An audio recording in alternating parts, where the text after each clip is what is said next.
साथियों नमस्कार। आज आपका फिर स्वागत है एक नई वीडियो के साथ ऑल इन वन ज्ञान चैनल में। साथियों आज हम करेंगे डिस्कस इनकम टैक्स के बारे में। इनकम टैक्स अगर हमारे ऊपर निकलता है, अगर हम एम्प्लॉई हैं तो हमें क्या है, हर साल एक असेसमेंट फॉर्म अपने डिपार्टमेंट को देना होता है, जिसमें हमें पता चलता है कि हमारे ऊपर कितना टैक्स निकलता है। तो कभी कभी क्या होता है, हमारा जो डिपार्टमेंट है वो हमारी सैलरी से हमारा जो टैक्स है उसको काट लेता है, लेकिन हमें कोई रसीद या वाउचर ऐसा नहीं मिलता है जिससे कि जब हम ITR फाइल करते हैं जुलाई के महीने में तो वहाँ हम उसका नंबर डाल सकें। तो ऐसी स्थिति में क्या है, हमारे साथ एक परेशानी आ जाती है। ITR फाइल करते समय इनकम टैक्स द्वारा हमारे ऊपर पेनल्टी निकाल दी जाती है। तो हमें क्या करना चाहिए, इसके लिए एक चालान हमें बना लेना चाहिए जो भी हमारे ऊपर टैक्स निकलता है उसका। तो आज हम इसी के ऊपर इस वीडियो में डिस्कस करेंगे कि आपको किस तरीके से चालान बनाना है, और वो भी अपने मोबाइल से। ठीक है ना, सभी बंधु हैं वो मोबाइल इस्तेमाल करते हैं, तो आप मोबाइल से कैसे चालान आपको बनाना है, इसकी बहुत ही सिंपल सी प्रोसेस इस वीडियो के माध्यम से हमने आपको बताई है।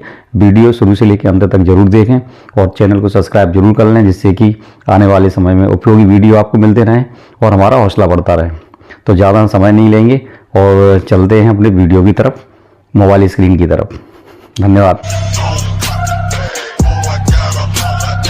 हम अपने मोबाइल के क्रोम ब्राउज़र को खोलेंगे। इसको ओपन करने के बाद यहाँ टाइप करेंगे इनकम टैक्स डिपार्टमेंट। जब हम इनकम टैक्स डिपार्टमेंट टाइप करते हैं तो यहाँ पर सबसे पहले हमें दिखाई देता है incometax.government.in का होम पेज। यहाँ लिखा हुआ है होम इनकम टैक्स डिपार्टमेंट। इसके ऊपर हम क्लिक कर लेते हैं और आपने अगर अपना मोबाइल अभी डेस्कटॉप साइट पर नहीं किया है तो इसको डेस्कटॉप साइट पर एक बार और कर लें। यहाँ ऐसे इसको खोल के यहाँ टिक कर लें तो ये डेस्कटॉप साइट हमें दिखाई देगा। यहाँ पर क्विक लिंक्स करके हमें एक डैशबोर्ड दिखाई देता है, जहाँ पर हम नीचे जाते हैं वेरीफाई रिटर्न सबसे ऊपर लिखा हुआ है। यहाँ हम नीचे जाएंगे तो लिखा रहता है ई-पे टैक्स। यहीं से हमें अपना चालान जमा करने के लिए प्रोसेस करना होगा। यहाँ हम जाके क्लिक कर देंगे इसको। कुछ देर लोडिंग होगी और ई-पे टैक्स का एक होम पेज हमारे सामने खुल के आएगा।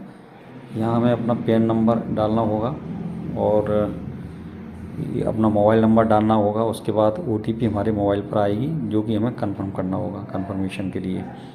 तो यहाँ हम अपना पैन नंबर डाल लेंगे। सिक्योरिटी रीजन की वजह से हम ये वाला स्टेप आपको नहीं दिखाएंगे, इसका नेक्स्ट स्टेप हम आपको दिखाएंगे जहाँ से हम OTP डालते हैं। इसके बाद कंटिन्यू के ऊपर क्लिक करेंगे। देखते हैं यहाँ पर लिख के आ रहा है ई-पे टैक्स में you have successfully verified through mobile OTP, click continue to make a new payment. या न्यू पेमेंट के लिए क्या करना पड़ेगा, हमें कंटिन्यू पर क्लिक करेंगे। कंटिन्यू पर क्लिक करने के बाद हमारे सामने कुछ इस तरह एक इंटरफेस खुल के आता है, जिस पर सबसे पहले लिखा हुआ है इनकम टैक्स। यहाँ लिखा है advance tax 100, self assessment tax 300, tax on distributed income to unit holders 107। तो हमें इसी से काम है, हम इसी के ऊपर जाएंगे और यहाँ प्रोसीड जो आपको दिख रहा है इस प्रोसीड के ऊपर क्लिक कर देंगे। जब हम प्रोसीड के ऊपर क्लिक करेंगे तो कुछ इस तरह का हमारे सामने इंटरफेस खुल के आएगा। यहाँ लिखा रहता है न्यू पेमेंट और यहाँ लिखा दिया रहता है पहले असेसमेंट ईयर। तो हम असेसमेंट ईयर सेलेक्ट करेंगे।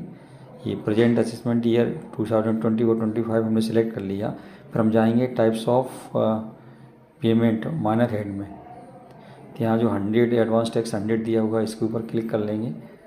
देन इसके बाद हम कंटिन्यू के ऊपर क्लिक करेंगे। जैसे ही हम कंटिन्यू के ऊपर क्लिक करते हैं तो हमारे सामने नेक्स्ट पेज खुल के आता है, जिस पर लिखा रहता है न्यू पेमेंट। और यहाँ पर हमें हमारा जो भी टैक्स बनता है उस टैक्स को हमें यहाँ पर फिलअप करना होगा। इसमें सबसे पहले जो कॉलम दिया रहता है वो टैक्स का दिया रहता है। इसके बाद B दिया हुआ है सरचार्जेस, C दिया है सेस, D दिया है इंटरनेट, E दिया है पेनल्टी और F दिया है अदर्स।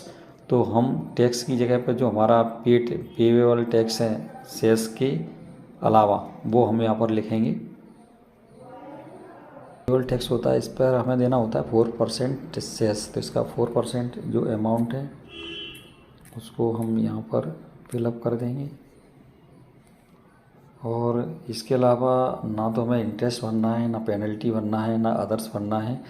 हम सीधे यहाँ पर इसको चेक करके देख लेते हैं। ये हमारा जो टोटल चालान जो बनेगा वो बनेगा, जो नीचे अमाउंट दिया हुआ है 31,854 इतने का बनेगा।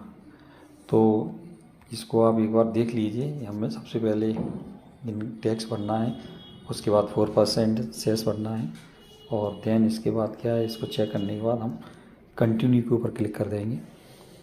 ये सारी प्रोसेस आपके सामने मोबाइल पर हो रही है। अगर आप इसको वीडियो को शुरू से लेकर अंत तक देखेंगे तो आपकी समझ में पूरी तरह से आ जाएगा, और अपने मोबाइल से ही चालान बना सकते हैं, कहीं पर आपको जाने की ज़रूरत नहीं है। तो यहाँ न्यू पेमेंट का ऑप्शन आ चुका है हमारे पास। यहाँ कई तरह के ऑप्शन हैं जो हमारे सामने खुल के आते हैं। यहाँ सबसे पहले दिया हुआ है नेट बैंकिंग, डेबिट कार्ड, पे एट बैंक काउंटर, नेफ्ट और पेमेंट गेटवे इंक्लूडिंग यूपीआई दिया हुआ है। तो ये सारे ऑप्शन हम यूज कर सकते हैं, और इनके साथ ही कुछ बैंक्स दी हुई हैं जहाँ पर जाके ये ऑप्शन पूरे हो सकते हैं। एक्सिस बैंक दी है, बैंक ऑफ बड़ौदा दिया हुआ है, एचडीएफसी बैंक दी है, आईसीआईसीआई बैंक दी है, आईडीबीआई बैंक है, कोटक महिंद्रा बैंक है, पंजाब नेशनल बैंक है, स्टेट बैंक ऑफ इंडिया है, और अदर्स बैंक यहाँ पर दी हुई हैं। इन पर जाके हम ये सारे ऑप्शन यूज कर सकते हैं। हम चाहें तो पेमेंट गेटवे का भी यूज कर सकते हैं। पेमेंट गेटवे में ये आवश्यक नहीं है कि आप जिस अकाउंट में आपका अकाउंट हो उसी बैंक में आप जाके इसको यूज करें। आप किसी भी बैंक का पेमेंट गेटवे यूज कर सकते हैं और अपने मोबाइल से यूपीआई द्वारा पेमेंट कर सकते हैं, क्योंकि इस पर लिखा रहता है पेमेंट गेटवे इंक्लूडिंग यूपीआई। तो मुझे ये प्रोसेस सिंपल लगती है, और आपके लिए भी सिंपल है। आप पेमेंट गेटवे का मैं चाहूँगा आप यूज कर सकते हैं। अगर अदर मेथड आपको आती हैं तो आप यूज कर लें, नहीं तो पेमेंट गेटवे का आप यूज कर सकते हैं। मैं पेमेंट गेटवे के ऊपर क्लिक करूँगा। पेमेंट गेटवे में ये इतनी बैंक्स दी हुई हैं यहाँ पर, जो कि इसके साथ में ये एक तरह से पेमेंट गेटवे क्या है, कुछ सुविधा गवर्नमेंट द्वारा प्रोवाइड कर दी गई है।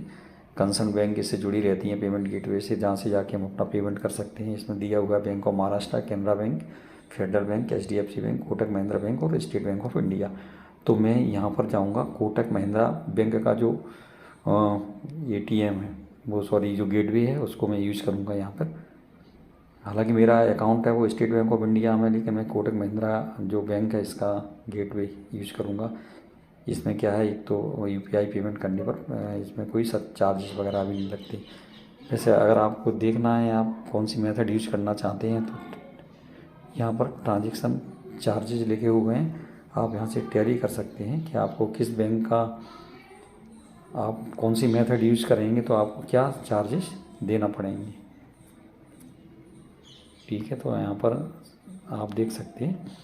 इसके बाद मैं जाता हूँ कोटक महिंद्रा बैंक के ऊपर जाके क्लिक करूँगा। तो यहाँ पर एक ऑप्शन आएगा कंटिन्यू का, यहाँ कंटिन्यू के ऊपर क्लिक कर देंगे। अब हम टैक्स ब्रेकअप डिटेल के ऊपर पहुँच गए हैं। यहाँ पर जो हमारी टैक्स ब्रेकअप डिटेल है वो सारी यहाँ पर आप एक तरह से इसको चेक कर लीजिए, और उसके बाद हमें पे नाउ करना पड़ेगा। ये देख लीजिए यहाँ पे नाउ का ऑप्शन आ रहा है। हमने जो स्टेप, ये एक स्टेप हम अभी बाकी हैं अपने पेमेंट करने से। अभी ये step preview and make payment, यहाँ पर अभी हम जाएंगे जब इसको पे नाउ करेंगे। तो हम पे नाउ के ऊपर चलते हैं। पे नाउ को हम क्लिक कर देते हैं। जैसे ही हम पे नाउ को क्लिक करेंगे तो एक पॉपअप विंडो आती है जिस पर टर्म्स एंड कंडीशंस लिखी रहती हैं। इनको एग्री कर लेना है, पढ़ने की ज़रूरत नहीं है। इसको हम एग्री कर लेते हैं। देन क्या करेंगे, इसको सबमिट टू बैंक के ऊपर क्लिक कर देंगे। तो यहाँ पर कोटक महिंद्रा का जो पेमेंट एक्नॉलेजमेंट है जो हमें प्रोवाइड करना होगा, इसमें हमें अपना मोबाइल नंबर डालना होगा और ईमेल डालना होगा। तो यहाँ हम अपना मोबाइल नंबर डाल देते हैं। सिक्योरिटी रीजन की वजह से हम अपना नेक्स्ट स्टेप आपको दिखाएंगे। ठीक है, आप यहाँ मोबाइल नंबर डालेंगे, ईमेल आईडी डालेंगे, टर्म्स कंडीशंस के ऊपर टिक करेंगे, देन प्रोसीड के ऊपर क्लिक कर देंगे। प्रोसीड के ऊपर क्लिक कर दिया।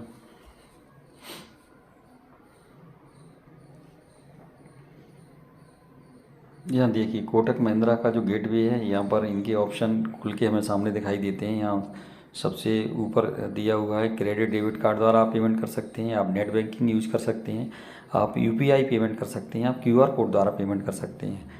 तो मैं यहाँ आपको भी सजेस्ट करूँगा आप यूपीआई पर जाएं और यूपीआई से पे करें। इससे क्या होगा, आपके मोबाइल के द्वारा ही आप पेमेंट कर सकते हैं। यूपीआई द्वारा आपको केवल अपना जो पेटीएम या जो भी आप यूज कर सकते हैं, जो भी ऐप आप यूज कर रहे हैं, भीम ऐप है या गूगल ऐप है, इसके द्वारा आप पेमेंट कर सकते हैं बाई यूपीआई।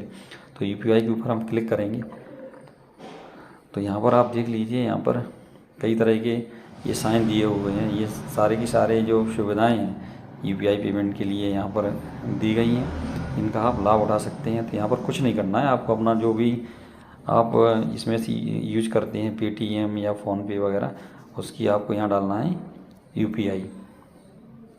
तो यहाँ पर आप यूपीआई आईडी डाल दीजिए।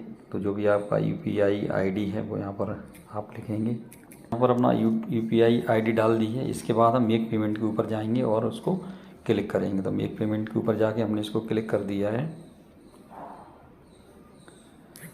यहाँ प्रोसेसिंग हो रही है, 5 मिनट का टाइम हमें दिया जाता है। आपकी रिक्वेस्ट है वो आपकी पेटीएम की, अगर आपने जिस ऐप की भी आईडी आपने दी है उस ऐप के ऊपर आपका पेमेंट रिक्वेस्ट पहुंच चुकी है। तो आपको उस ऐप के ऊपर यहाँ से आप डायरेक्टली चले जाएंगे। ये देखिए, ये रिक्वेस्ट हमारे पेटीएम पर आ चुकी है कि इतने जो रुपए हैं उसका हमें क्या करना है, पेमेंट करना है। तो हम इसके पेमेंट करने के लिए हम यहाँ पर क्लिक करेंगे। दोस्तों यहाँ हमें डालना पड़ेगा अपना जो भी आपका यूपीआई पिन है वो डालना पड़ेगा। तो सिक्योरिटी रीजन की वजह से ये वाला स्टेप हम यहीं पे छोड़ देंगे और इसका जो नेक्स्ट स्टेप है वो आपको बताएंगे। आपको कुछ नहीं करना है, आप आपका जो भी यूपीआई पिन है वो इसको यहाँ पर डाल दीजिए आप। तो उसके बाद आपका पेमेंट सक्सेस हो जाएगा।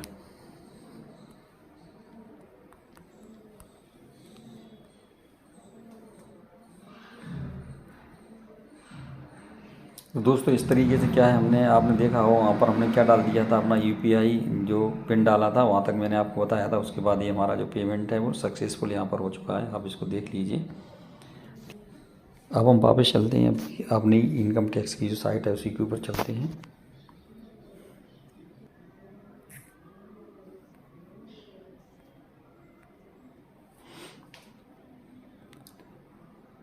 देखिए यहाँ पर लिखा है the challan payment is successful. हमारा जो चालान का पेमेंट है वो सक्सेस हो चुका है। और दोस्तों यहीं साइड से आप देख रहे हैं यहाँ पे एक डाउनलोड का ऑप्शन दिया हुआ है। यहाँ से क्या कर सकते हैं, हम अपना चालान डाउनलोड कर सकते हैं अपने मोबाइल के ऊपर। और इसको संभाल कर रखेंगे, जब भी आप ITR फाइल करेंगे तो आपको चालान का जो नंबर रहता है वो आपको फिलअप करना होता है। दोस्तों एक चीज़ और मैं बता दूं, मैं आपको, अब जुलाई में आप ITR फाइल करते हैं तो मेरा वीडियो चैनल पर जाके आप ज़रूर देखें। आप घर बैठे ITR फाइल कर सकते हैं। और मुझे आशा है कि आज मैंने आपको चालान बनाना अपने मोबाइल से बताया है, आपकी समझ में पूरी तरह से आया होगा। फिर भी अगर आपकी समझ में नहीं आया हो कुछ, तो आप क्या करें, हमें एक कमेंट बॉक्स में कमेंट करके लिख दें। हम आपकी परेशानी दूर करने की पूरी कोशिश करेंगे। तो यहाँ से आप अपना जो चालान है वो आप यहाँ से डाउनलोड कर सकती हैं। मैंने डाउनलोड के ऊपर क्लिक कर दिया है। आपका हमारा जो चालान है वो यहाँ पर डाउनलोड होके आ चुका है। इस चालान के अंदर 2 चीज़ें रहती हैं जो हमें ज़रूरत पड़ती है, BSR कोड और चालान नंबर। तो चालान नंबर यहाँ पे ये दिया हुआ है। इस चालान नंबर के द्वारा आप क्या कर सकते हैं, अपना जब ITR फाइल करेंगे जुलाई में तब आपको ये फिलअप करना पड़ेगा। तो आज की वीडियो में दोस्तों सिर्फ इतना ही। आप हमारे मोबाइल वीडियो अगर अच्छा लगता है तो आप प्लीज़ चैनल को सब्सक्राइब जरूर कर लें और हमें लाइक शेयर करें, जिससे कि हमारा हौसला बढ़े और आपका ज्ञान बढ़ता रहे। फिर एक नई वीडियो के साथ मिलेंगे, तब तक के लिए नमस्कार।